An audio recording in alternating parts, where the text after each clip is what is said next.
according to the press conference this morning, it was totally ruled out that it was a deliberate attack this far. Yeah, the prosecutor this morning saying they don't believe it was an attack. They think it was an accident that this fire took place there, non-deliberately. And eyewitnesses speaking since to the media saying that this fire started when a sparkler attached to a champagne bottle got too close to the ceiling, and that is when, as we're hearing now, bits of this press conference take place in French, and we'll bring you what they are saying in the next few minutes. But that champagne bottle with the sparkler on it getting too close to the ceiling, sparking this fire, total accident. Prosecutors there said earlier in Switzerland they've now been trying to establish throughout the day exactly why the fire spread so quickly. Of course, these sparkling candles, you see them often in restaurants when you go out for a meal. People will have them ordered to the table, very common in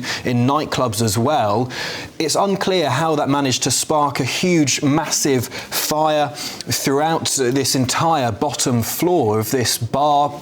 Eyewitnesses saying it spread in just a dozen or so seconds, and in a matter of minutes throughout both floors of this bar that can sit 300 or so people. And I can tell you that the Swiss president, who has been speaking at this press conference, Guy Parmelin, has said the fire is one of the worst tragedies our country has ever known. That has been his response to this fire, where the Italian foreign minister a little bit earlier on confirmed the death toll to be at 47. So lots of reaction we're getting from this. Now, of course, the Swiss president went to the scene earlier to see the burnt remains of this bar, where, of course, at 1:30 this morning, the first signs of smoke billowing from the bar were seen as bystanders called first responders, who arrived at the scene very, very quickly in just a matter of minutes, and then moments after that declared a major incident. Some 10 helicopters, 40 ambulances and 150 first responders there. And we've been hearing from people throughout the day who said security guards, people nearby tried to rush in to help people out, but the flames just too vicious for them even to get down there, as people trying to escape from the basement up this one staircase just were talking about how difficult it was, this mad rush and big panic that took place in this basement of this bar, which many people have said is an institution in Crans-Montana, the Constellation Bar, an incredibly popular place, especially with young people. And the director of one of the hospitals where these number of the injured have been treated, saying most of the injured at this hospital are of the ages between 16 and 26, and they're the most serious cases there. So lots of young people being treated, and most of them suffering severe burns, which the director of this hospital said the recovery will be a long and intensive process lasting several weeks and perhaps even months. And the Swiss president speaking there. This is him now on screen, the Swiss president, as far as I can tell. His name is Guy Parmelin. Is that the chap, Guy Parmelin? He's apparently postponing his New Year's his New Year's address off the back of this fatal fire, which again he has just announced is one of the worst tragedies in the history of the country of Switzerland. And he visited the scene earlier on today, and when he went there he spoke to reporters as well, describing the fire as, of course, the people gathering at the bar for New Year's as a moment of joy, which then turned into a tragedy. And he said it's touched the whole of Switzerland and also abroad. And he was thanking the French authorities and also the Italian authorities as well for their help. Where Crans-Montana is, it's a village in the Swiss Alps, but very, very near to the Italian border and also the French border. And so a number of French and Italian tourists would have been there to welcome in the new year. And so both of those countries also helping the Swiss with this tragic fire and the recovery efforts since. You just have to wonder, I mean, if this, looking at there's plenty of video doing the rounds today of the fire, the blaze. You just have to wonder how, if reports are correct that it erupted very quickly within a matter of seconds, what was on the ceiling. If it was just wood from a wood chalet, how could a sparkler do that? There was some suggestions, some reports that perhaps it was soundproof foam on the ceiling because it was a bar, they were playing live music, and I assume they had sort of pre-recorded DJ music as well. So could it be maybe something similar to Grenfell, where you have highly flammable material in the bar which has just totally erupted before anyone could do anything about it? This is the Swiss President the Swiss President Guy Parmelin, who's speaking now, who again, just to reiterate, has said the fire is one of the worst tragedies in the history of the country. And Will, any idea yet on whether any Brits were involved? Well, we've not heard yet, and the Foreign Office have set up a hotline for any Brits wanting assistance on this, and they said earlier today that they weren't approached for assistance on this, but they will be in touch with the Swiss authorities to provide responses to this as and when it's needed. And earlier on today, a Foreign Office spokesperson said, "Our thoughts are with all those injured and killed in the terrible tragedy in Crans-Montana, and we pay tribute to the Swiss emergency services who are leading the response. We will continue to monitor the situation, and our consular staff stand ready to support any British nationals who may be affected." But no word yet on if any Brits are there. We do know that a number of Italians were injured in the blaze. The Italian foreign minister speaking earlier this afternoon saying 16 Italians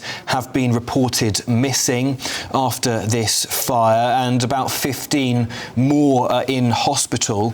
We also know that 2 French nationals have died in this attack, and in this fire, not an attack. And earlier on today, Emmanuel Macron, the French president, put out a statement saying, "Deep emotion following the fire in Crans-Montana. My thoughts go to the bereaved families and the injured, to Switzerland, to its people and to its authorities. I convey the full solidarity of France and our fraternal support." And they've been helping the Swiss authorities with their efforts today. But the Swiss authorities have given very little detail throughout the day. We've been hearing far more details from eyewitnesses who have been speaking, and also from the Italian authorities. But now, as this press conference is underway, we're expecting to hear more details, as the Swiss authorities today will have been trying to establish exactly what caused this fire. So far, we've been hearing from eyewitnesses what they saw there in the basement where this fire is thought to have started, but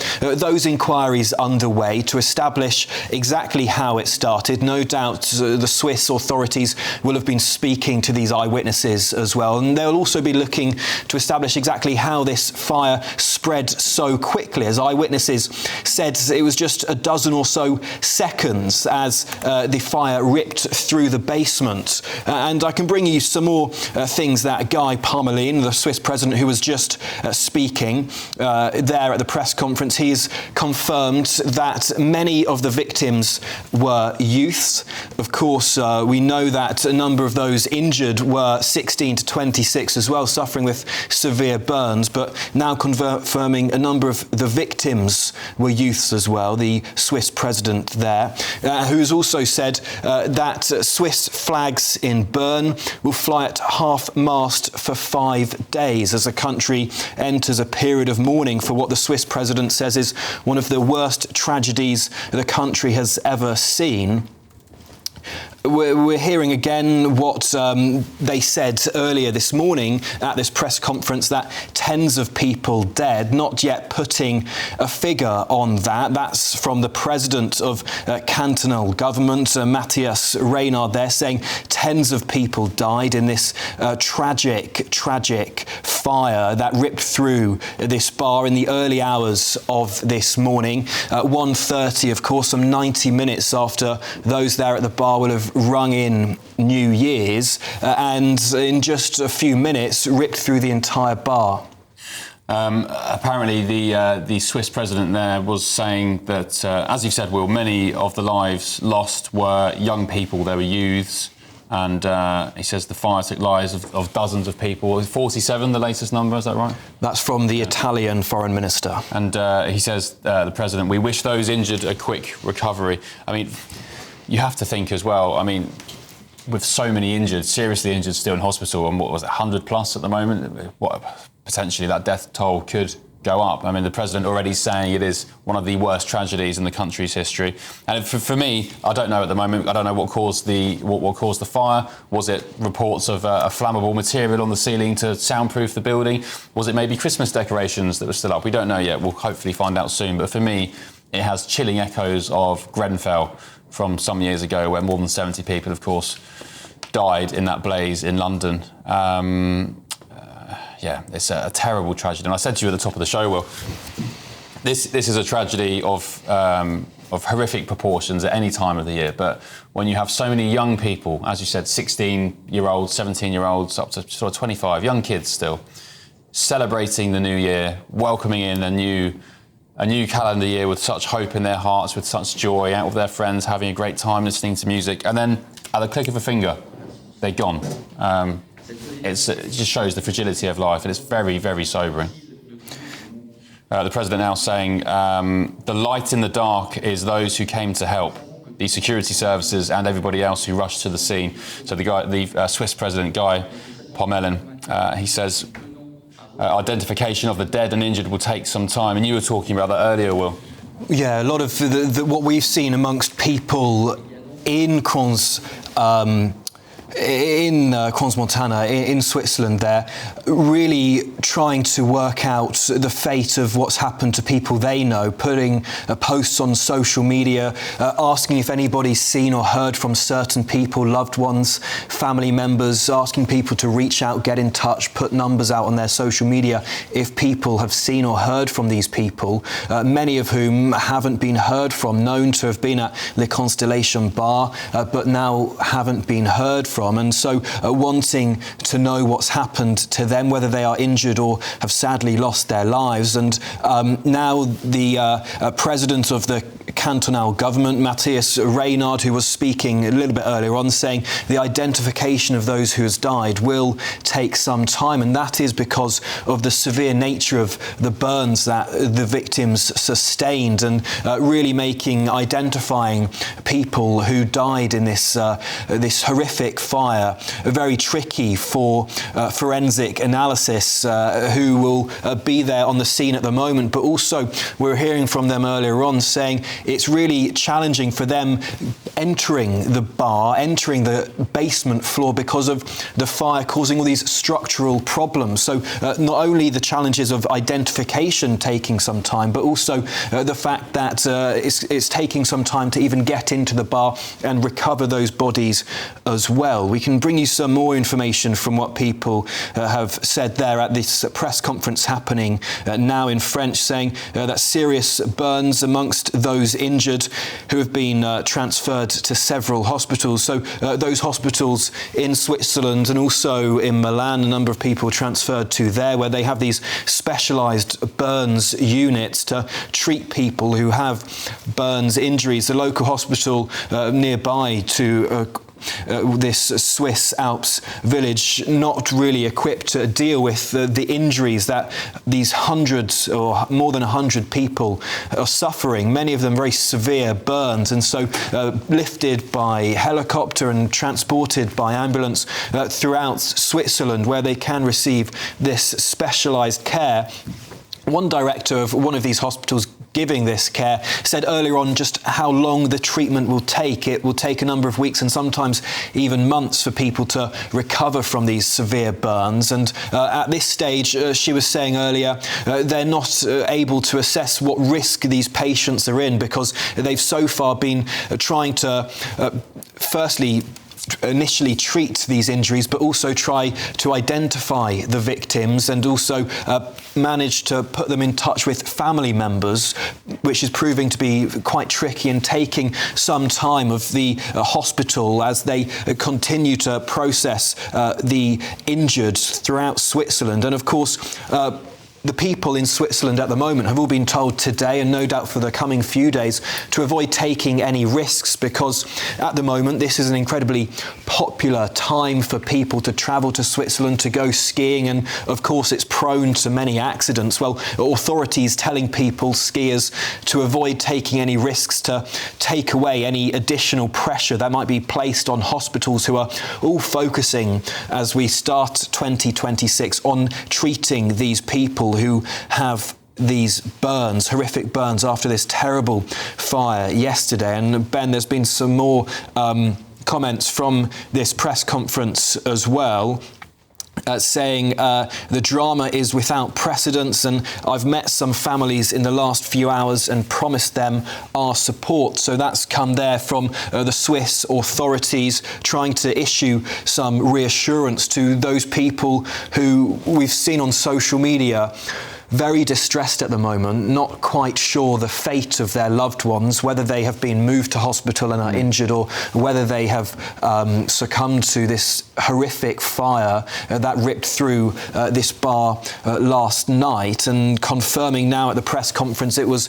1:30 in the morning when smoke was first seen by those outside the bar, smoke arising from the bar, and that's when we know that the emergency services were first called, and they responded very, very quickly. It was a huge, massive response from emergency services, 10 helicopters, 40 ambulances and 150 first responders, and that was when they initially declared it a major incident. And now we know that it was just 2 minutes after the first smoke was seen when the first responders arrived on the scene. So an incredibly quick response, especially considering this is a mountain village in the middle of winter. Snow will be everywhere. I think that's an incredibly speedy response time, and no doubt will have saved many lives as well. Yeah, a huge operation. 10 choppers, of course, highlighting the location of the bar, the town. It's in the mountainside. It's a ski resort. Apparently, according to a police spokesman in Wisconsin, they said it was the bar was filled with more than 100 people. A chap called Tim Steffens, who's a 19-year-old ski instructor who witnessed the blaze, he has spoken out and said he heard a loud bang before everything inside was engulfed in flames. He said everyone was pushing and shoving their way out of the stairwell. It was awful. They were all burned. Their clothes were burned away. It really wasn't a pretty sight. The screams, not pretty, not pretty. He says several people lost their lives, others were injured. And another survivor of the blaze told the French news channel BFM, during the evening, a waiter climbed onto another waiter's shoulders. He was holding a birthday candle, which was very close to the ceiling, and the ceiling caught fire in just a couple of minutes. A separate woman, a separate attendee of the bar, said the staircase leading out of the nightclub was extremely narrow. There was a huge surge in the crowd, and we managed to escape just in time. Another witness called Emma said the fire seemed to start after people celebrated with champagne bottles that contained candles or sparklers. I said some of the bottles were near the ceiling and it caught fire. The whole ceiling was in flames and the fire spread really fast. It happened in just seconds. We ran outside screaming and crying, Will. And the Swiss president already saying in this press conference now, which you can see live on your screens, viewers, it's being conducted in French, saying that it was mostly young people, 16-year-olds onwards, just enjoying their new year at a ski resort, having a good time, listening to music, maybe having a few drinks, and something so joyous and so optimistic, welcoming in a new year, turns to tragedy so quickly, Will. Yeah, it's really, really harrowing hearing these eyewitness reports. And those will be the people, who were trying desperately to escape this smoke, this black billowing smoke that engulfed the basement in just a few minutes, as people desperate to leave this basement as flames were spreading throughout the wood-cladded ceiling. And in just a matter of minutes, eyewitnesses said the flames engulfed the first floor as well. And one eyewitness Eyewitness said a little bit earlier on, speaking to Swiss media, it was carnage. Kids were leaving the place covered in blood. Some acquaintances told me that young people left the club without clothes. It was a real massacre. That's a Swiss MP speaking, Michaela Rie, who said everything is grim. There were friends who aren't responding to messages. She was speaking earlier saying, of course, it was a late night, that she didn't know if they were just sleeping, but it's that unknown, isn't it? It's not knowing what's happened and trying to do their best to locate their friends. As this inquiry now, we're hearing from this press conference, people there, the Swiss authorities speaking there, saying that they have now opened a legal inquiry into the cause of this fire. Eyewitnesses saying it was a sparkler attached to the top of a champagne bottle that got too close to the ceiling, and that's what sparked this fire, which eyewitnesses, as I've been saying, said spread through the basement incredibly quickly. Well, Swiss authorities continuing their investigation into exactly how this happened and why it spread so quickly. That's now a legal inquiry. And that eyewitness account, I think, really has been something that many broadcasters, not just here in the UK, but throughout Europe, have been talking about today, because it's incredibly vivid and very disturbing in terms of exactly what they saw. And in this press conference so far, not been confirmed to have happened by the Swiss authorities, but and they are now continuing this legal inquiry to see what happened. But I'll just read out now from Emma and Albane, who were two French ladies. They escaped. They say they escaped from the bar last night, and they said it was birthday candles placed on top of champagne bottles, the kind that sparkle, that said was brought too close to the ceiling, which caught fire. And they said in a few dozen seconds, the whole ceiling was on fire. Everything was made of wood.